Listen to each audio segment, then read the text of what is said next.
Puji Tuhan, Shalom. Selamat pagi Bapak Ibu Jemaat yang diberkati Tuhan. Yang di belakang sana boleh dengar suara saya enggak? Yang di belakang sana dengar enggak? Tante Sari dengar enggak Om bicara? Dengar ya? Om Seka dengar enggak saya bicara? Dengar ya? Puji Tuhan. Yang di atas Oming dengar ya? Puji Tuhan. Baik, saya mau yakinkan saja apakah suara saya sampai di belakang atau tidak. Saya takut suara saya tidak sampai di belakang, tidak sampai di atas, sehingga saudara tertidur pulas pagi hari ini. Makanya saya coba pastikan, apalagi mic yang saya biasa pakai ini agak onar, makanya saya ganti dengan mic ini. Tapi puji Tuhan, suara saya bisa sampai di telinga saudara hari ini. Seberapa banyak kita yang hadir, yang sudah siap untuk dengar dan terima firman Tuhan? Boleh lambaikan tangan saudara enggak hari ini? Puji Tuhan. Sekali lagi Bapak Ibu, kita beri sorak-sorai yang paling meriah bagi Tuhan kita. Puji Tuhan, saya senang sekali bisa boleh kembali berhadap-hadapan dengan Bapak Ibu di minggu yang pertama di bulan yang kedua. Tidak terasa 31 hari, 32 hari sudah kita lewati di tahun yang baru 2025. Dan Bapak Ibu, mari kita terus berjalan maju. Kita bawa hidup kita semakin hari semakin indah untuk hormat kemuliaan bagi nama Tuhan. Dan di bulan Februari 2025 ini saya coba untuk memfokuskan suatu tema, yaitu gereja. Saya akan berbicara sepanjang bulan ini terkait gereja. Di samping tema besar kita setia sampai akhir, subtema kita di bulan 2 ini, bulan Februari ini, saya akan berbicara tentang gereja. Bapak Ibu, jujur saya bergumul dan saya minta Tuhan kasih hikmat, Tuhan singkapkan rahasia firman Tuhan. Karena jujur tema yang saya sampaikan ini tidak mudah untuk diberitakan, dalam arti saya sadar betul akan ada konsekuensi yang cukup berat bagi kita, baik saudara dalam kapasitas saudara sebagai jemaat maupun saya sebagai gembala hamba Tuhan di tempat ini. Tetapi saya coba untuk terus minta kekuatan dan hikmat dari Tuhan untuk saya boleh menyampaikan subtema ini dengan baik adanya. Saya coba untuk menyampaikan subtema ini apa adanya untuk kita renungkan di sepanjang bulan 2 ini. Maka dari itu saya berharap juga saudara untuk terus mengikuti minggu demi minggu di bulan ini terkait dengan bahasan kita tentang gereja. Saudara mau ngikutin setiap minggu di tempat ini? Coba lambaikan tangan saudara. Mau? Cuma 15 orang. Ini yang hadir banyak loh ini. Ada sekitar 60-70 ini. Puji Tuhan. Dan Bapak Ibu, agar supaya kita memiliki suatu penjelasan yang utuh, makanya saya berharap saudara pun dapat mengikuti minggu demi minggu dengan baik adanya. Nah, 50 tahun berdirinya Jemaat GPDI Hosana Ruteng. 2025 ini jemaat di tempat ini merayakan ulang tahun yang ke-50 tahun. Satu umur dengan saya. Coba saudara bisa bayangkan. Jemaat Hosana, jemaat yang sangat-sangat sudah dewasa. 50 tahun jika diukur dalam ukuran umur manusia, itu sudah melebihi tahap dewasa. Nah, coba saudara bayangkan, apalagi Bapak Ibu yang sudah berjemaat di sini seumuran gereja ini. Tentu saudara dapat mengikuti perjalanan dan sejarah dari gereja kita di tempat ini. Kalau sedikit informasi yang saya dapat dari beberapa teman gembala di sini, bahkan jemaat-jemaat yang sudah senior di tempat ini, dalam perjalanan berjemaat itu tidak mulus-mulus saja. Jatuh bangun, tantangan silih berganti, pergumulan nggak pernah selesai, ada yang pergi dan ada yang datang. Itulah fenomena, itulah gambaran yang ada di gereja di tempat ini dalam usianya yang ke-50 tahun. Apa yang saya mau ungkapkan pagi hari ini, Bapak Ibu? Saya coba untuk mencerna dan mempelajari tema kita pagi hari ini terkait dengan gereja. Nah, sedikit saya mau informasikan buat saudara. Kalau saudara kita berbicara konteks gereja, dalam kebenaran firman Tuhan itu kita mesti jeli memperhatikan.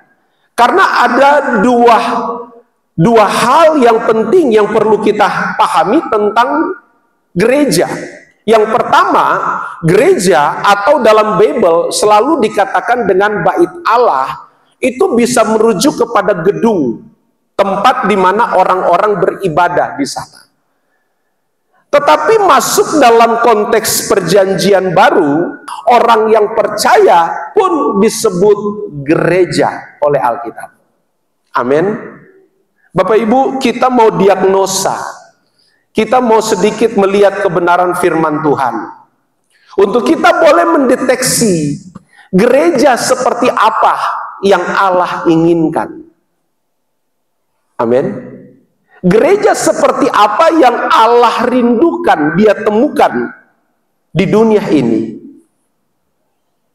Apakah gereja model A yang Allah senangi?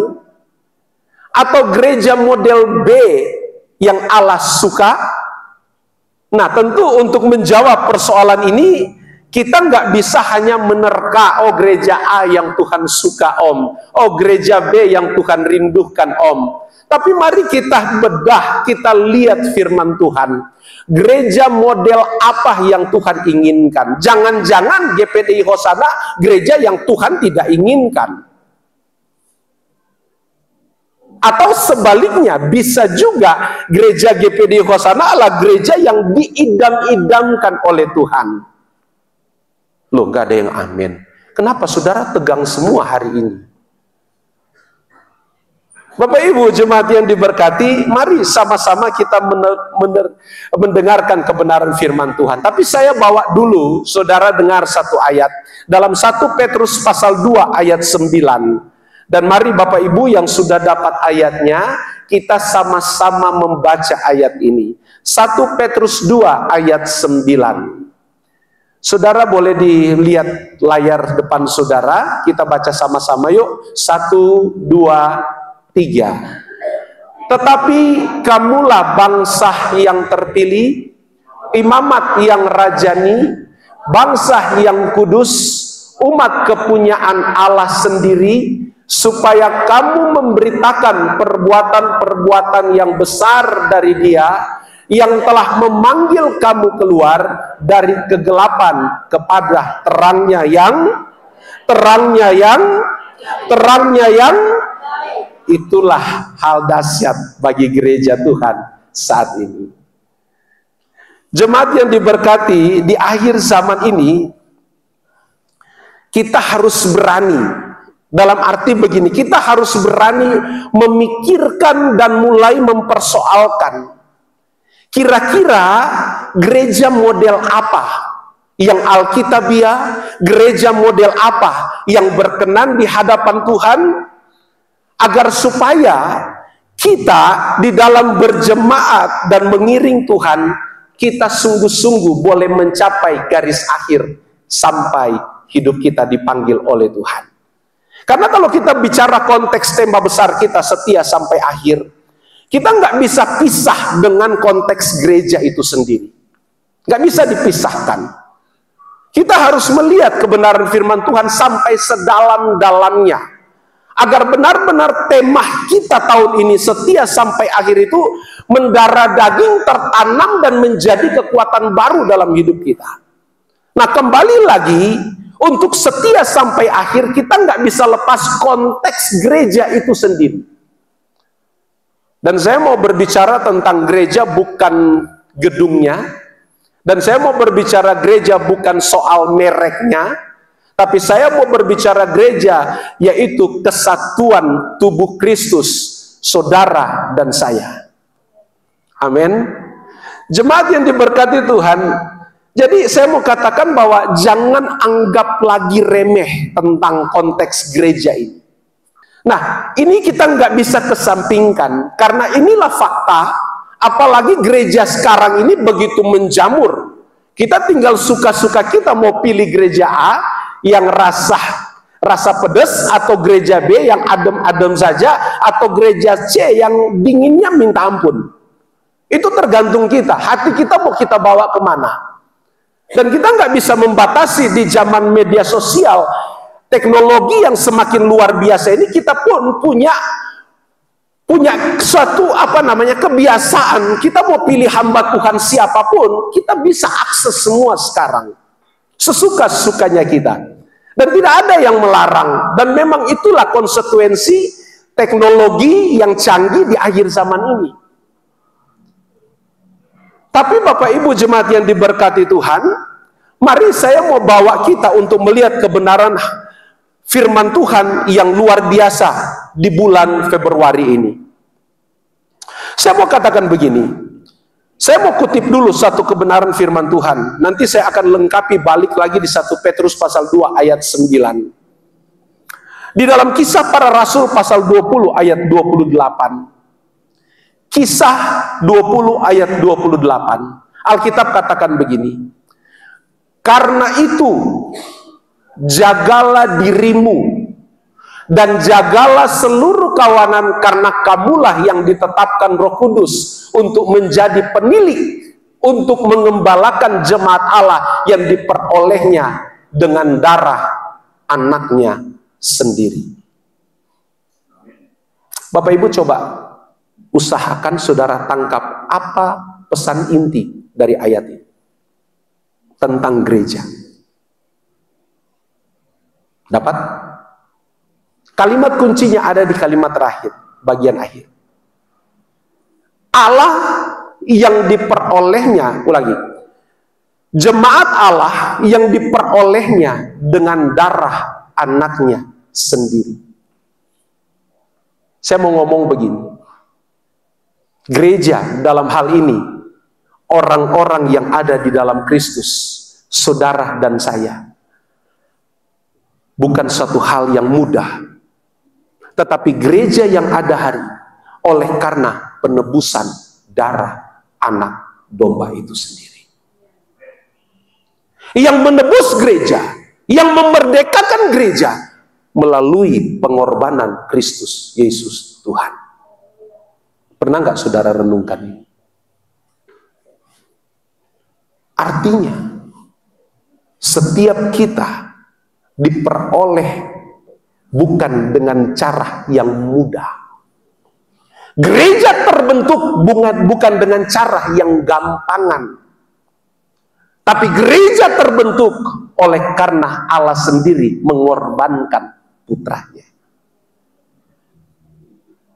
Terus kita mau anggap remeh. Terus kita mau anggap, nanti ada minggu depan. Sadarlah kita hari ini bahwa gereja diperoleh dengan darah Kristus Yesus sendiri. Pernah kita membayangkan ini atau mempersoalkan ini? Ada orang yang acuh tak acuh dengan gereja. Ada orang yang acuh tak acuh dengan ibadah. Bisa jadi karena mereka tidak punya pemahaman tentang ibadah itu seperti apa. Dan nilai-nilai di dalam ibadah itu seperti apa. Tapi mari hari ini bagi kita di tempat ini, Allah bukakan suatu hal yang dahsyat. Tuhan singkapkan suatu rahasia. Bahwa kita harus dapat menempatkan nilai tentang eklesia itu pada tempatnya yang semestinya. Karena Allah sendiri berjuang memberikan anaknya, darahnya tercurah untuk supaya kita dapat disebut eklesia.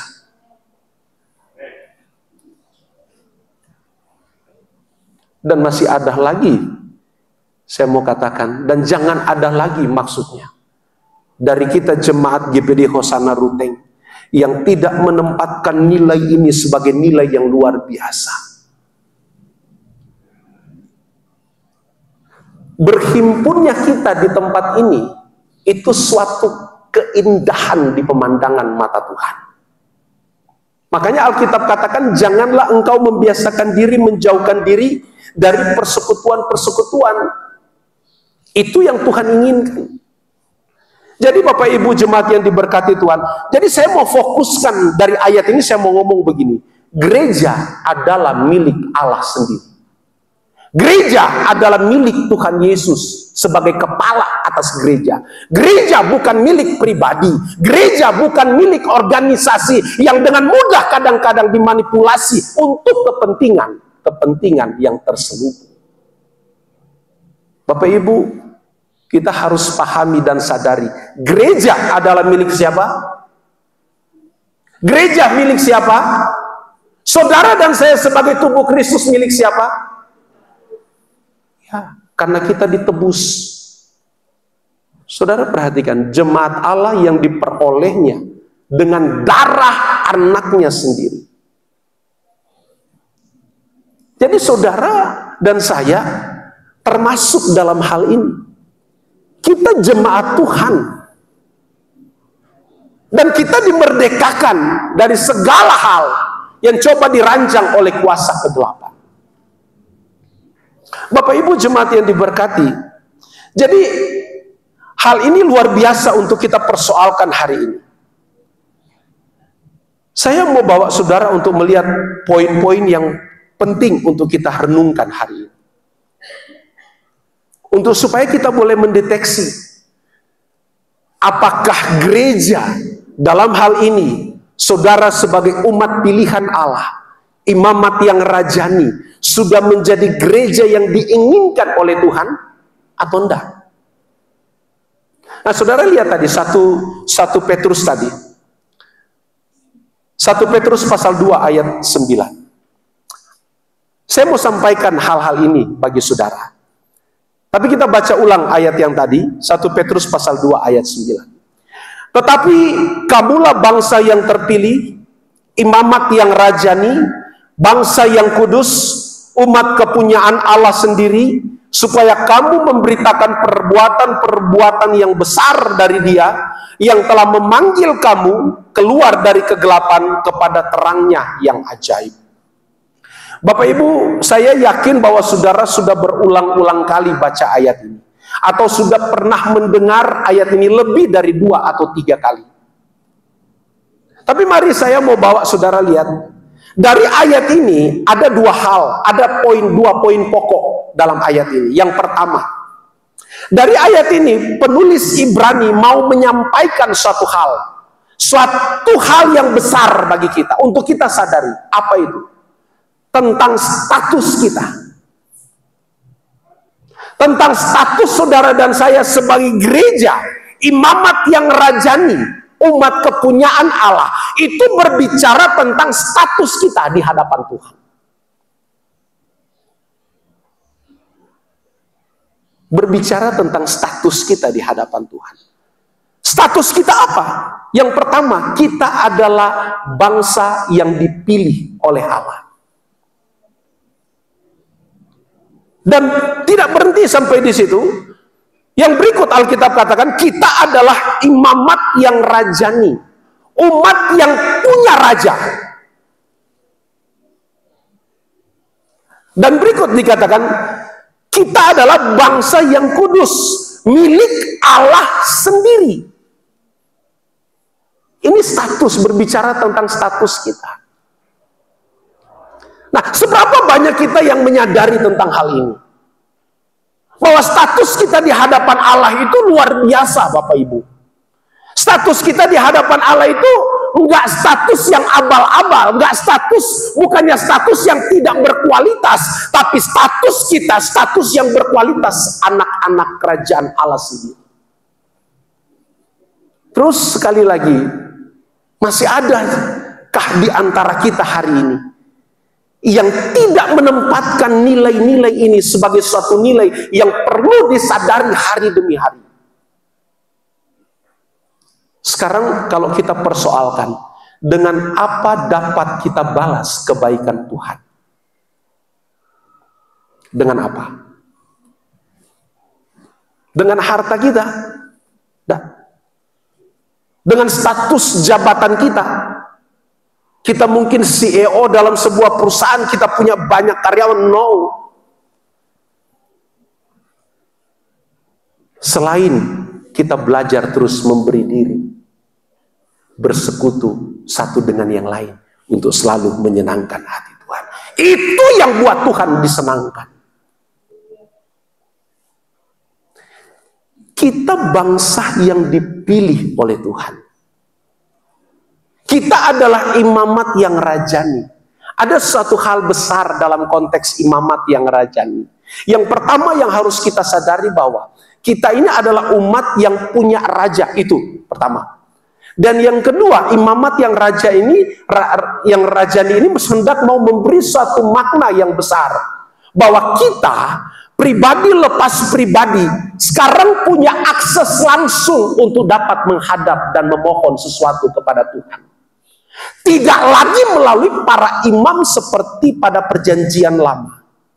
Orang Israel kalau mau datang menghadap Tuhan harus melalui para imam. Tetapi sekarang kita nggak diberlakukan lagi model-model yang seperti itu. Sekarang kita punya imam yang besar, imam yang agung, Kristus sendiri, dan kita umatnya diperbolehkan untuk langsung datang minta kepada Tuhan. Kita diberi akses seluas-luasnya oleh Tuhan untuk dapat berkomunikasi, untuk datang berdoa, untuk datang memberi persembahan, untuk datang memberi hidup kita langsung kepada Tuhan. Nggak lagi melalui imam-imam model perjanjian lama. Nah, bukankah ini suatu hal yang luar biasa, Bapak Ibu? Jadi apa yang saya mau bawa kita untuk melihat konteks ini adalah kita diberi kebebasan, tidak dibatasi lagi. Seberdosa-berdosanya kita, ketika kita datang cari Tuhan, Tuhan tetap katakan, marilah kepadaku, hai kamu yang berbeban berat dan yang letih lesu. Tuhan tetap buka tangan. Nggak ada lagi perwakilan-perwakilan seperti di zaman perjanjian lama.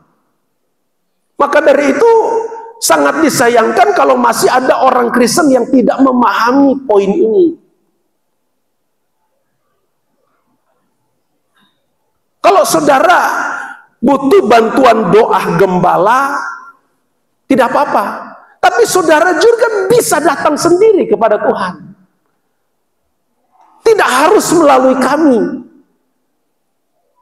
Nah, kadang hal-hal ini dapat menjebak kami, pelayan-pelayan Tuhan, di mana kadang-kadang tanpa sadar hal ini menjadi ujian dan cobaan.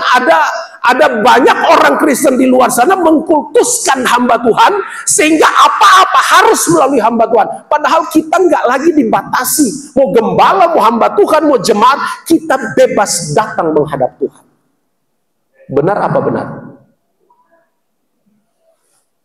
Saudara diberi kebebasan sekarang.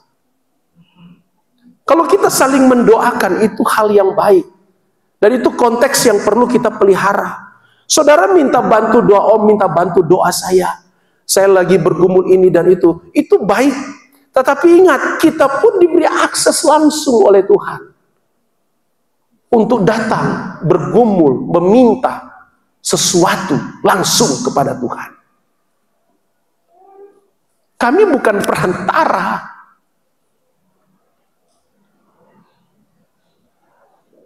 Kita di hadapan Tuhan sama. Diberikan kesempatan seluas-luasnya, selebar-lebarnya untuk berdoa langsung kepada Tuhan. Itu konteks yang benar. Imamat yang punya raja. Kita punya raja, kita punya imam besar yang agung, kata kitab Ibrani. Kristus sendiri, dan kita umatnya datang kepada Dia.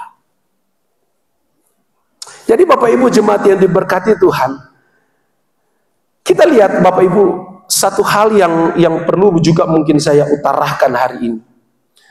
Hal-hal yang bersifat buruk dalam hidup kita, hal-hal yang berdampak negatif, sudahlah, hal-hal yang positif kita udah tahu semua. Tapi kadang hal-hal yang negatif ini enggan kita mau bahas itu. Padahal ini satu hal yang penting. Karena dengan memahami hal-hal yang buruk, maka kita dapat bertindak dengan benar. Hal-hal yang dapat menjadi kerugian besar jika kita tidak menempatkan nilai gereja yang benar itu dalam hidup kita.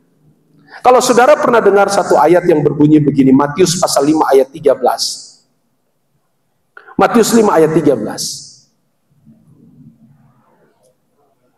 Kamu adalah garam dunia. Jika garam itu menjadi tawar, dengan apakah ia diasinkan? Dan ada lagi gunanya, dan tidak ada lagi gunanya selain dibuang dan diinjak orang. Bapak Ibu, tadi saya berbicara tentang identitas kita dalam 1 Petrus pasal 2 ayat 9. Identitas kita adalah imamat rajani, umat kepunyaan Allah sendiri.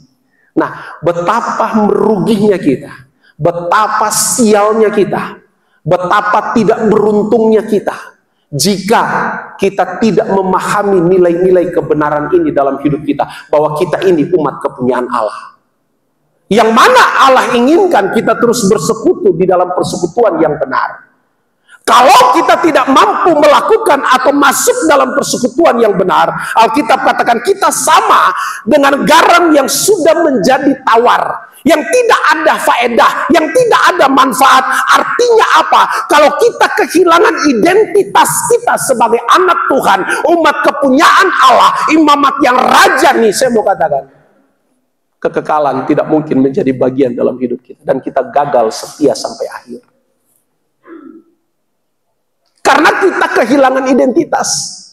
Dan banyak orang Kristen tanpa sadar, dia hampir-hampir kehilangan identitas. Hampir-hampir kehilangan identitas. Dan saya tidak mau itu terjadi di tempat ini. Kita sadar bahwa identitas kita itu dahsyat di hadapan Tuhan. Karena kita adalah gereja. Gereja yang dibentuk oleh Allah sendiri melalui korban putranya, darah Yesus itu sendiri. Jadi nggak gampangan gereja itu. Bukan satu hal yang tidak berkualitas atau tidak bernilai. Setiap 17 Agustus kita memperingati hari kemerdekaan negara kita. Di momen-momen itu ada suatu event di mana kita memperingati jasa para pahlawan yang telah gugur dengan darah mereka berikan untuk meraih kemerdekaan. Kita menghargai itu. Kita menempatkan para pahlawan pada porsi mereka yang sebenarnya. Bahkan dalam pelajaran tingkat SD kita diharuskan untuk setidaknya ngerti dan tahu hafal tentang pahlawan-pahlawan nasional. Saya nggak tahu kalau kurikulum yang sekarang. Kalau dulu kita disuruh hafal itu. Pahlawan-pahlawan nasional, pahlawan-pahlawan daerah. Dan setiap kali ada pergantian presiden, kita disuruh hafal itu menteri-menteri semua itu. Nggak tahu sekarang. Artinya saya mau ambil pendekatan begini. Kalau para pahlawan saja kita menghargai jasa mereka dalam merebut kemerdekaan, dan apalagi kalau ada opa kita, orang opa buyut kita yang pahlawan, itu kita bangga sekali. Nah sekarang bagaimana kita? Kristus sendiri memberi darahnya untuk supaya kita terbangun menjadi suatu kumpulan imamat, umat kepunyaan Allah sendiri. Dengan darah Kristus dia curahkan untuk memerdekakan kita, menebus kita dari dosa kekal itu. Seberapa berharganya darah Kristus bagi kita? Atau kita tidak menghargai itu? Kita acuh tak acuh. Kita anggap itu biasa kok. Tapi saya mau katakan sekali lagi, jangan sampai kita kehilangan identitas. Dan jangan sampai kita kehilangan tujuan hidup kita. Kita gagal setia sampai akhir. Karena kita tidak selalu rindu bersekutu satu dengan yang lain. Kita tidak selalu rindu untuk membangun hubungan kita dengan Tuhan. Kita gagal di dalam hal itu. Yang berikut Bapak Ibu. 1 Korintus 1 ayat 10.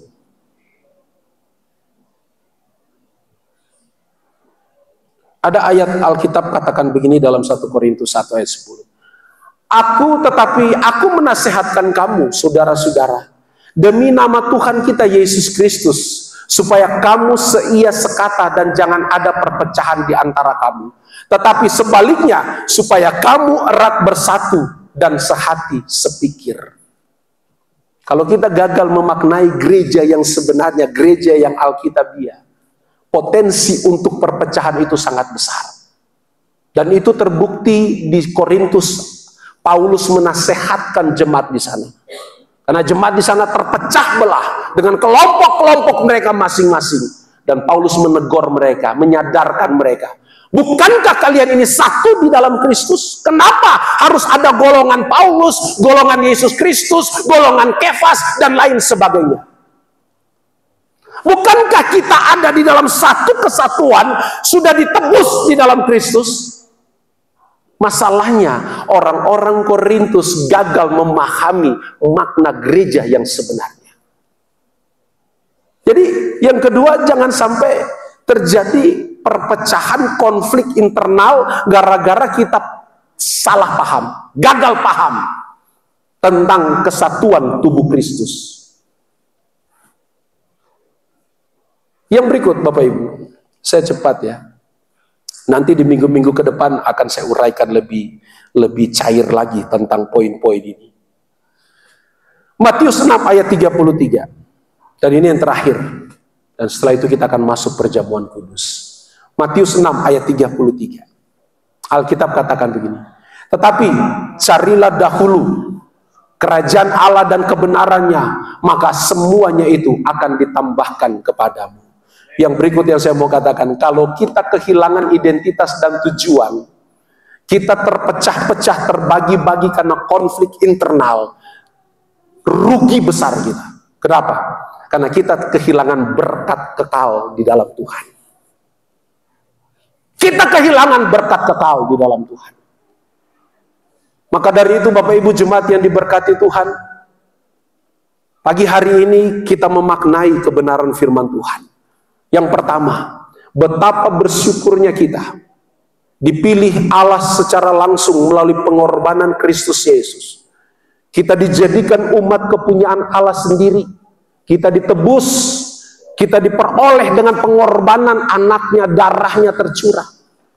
Sehingga kita dikatakan imamat yang berkerajaan. Dan kita diberi akses seluas-luasnya, tanpa batas, untuk kita mau datang memohon sendiri kepada Tuhan. Dan Tuhan selalu buka tangan, marilah kepadaku, hai kamu yang berbeban berat dan letih lesu. Di sini kita mau belajar hari ini, bahwa ada berkat di dalam persekutuan kita di tempat ini. Karena kita adalah gereja yang sesungguhnya.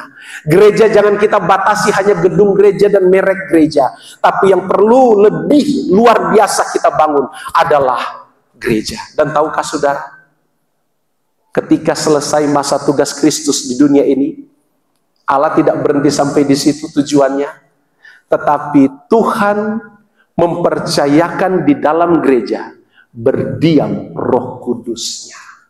Ini dahsyat kan? Tuhan percayakan Roh Kudusnya berdiam di dalam gereja. Siapa gereja? Reflon Pakasi. Siapa gereja? Bapak Budi Tantoro. Siapa gereja? Bapak Joko Yohanes. Kita semua gereja. Dan mari kita bangun ini indah hari demi hari. Dan saya percaya di tempat ini kita akan menjadi umat yang menyenangkan hati Tuhan, umat yang dirindukan oleh Tuhan, umat yang dinanti-nantikan oleh Tuhan. Karena di sini Tuhan pun rindu mencurahkan berkat dan kemurahan-Nya. Bapak Ibu jemaat yang diberkati Tuhan, Kita akan terus melanjutkan topik ini di minggu-minggu ke depan.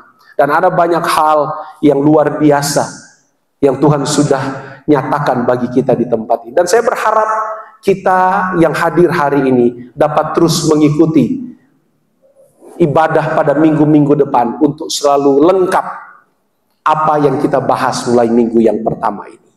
Mari Bapak Ibu kita siapkan hati kita untuk kita masuk dalam perjamuan kudus.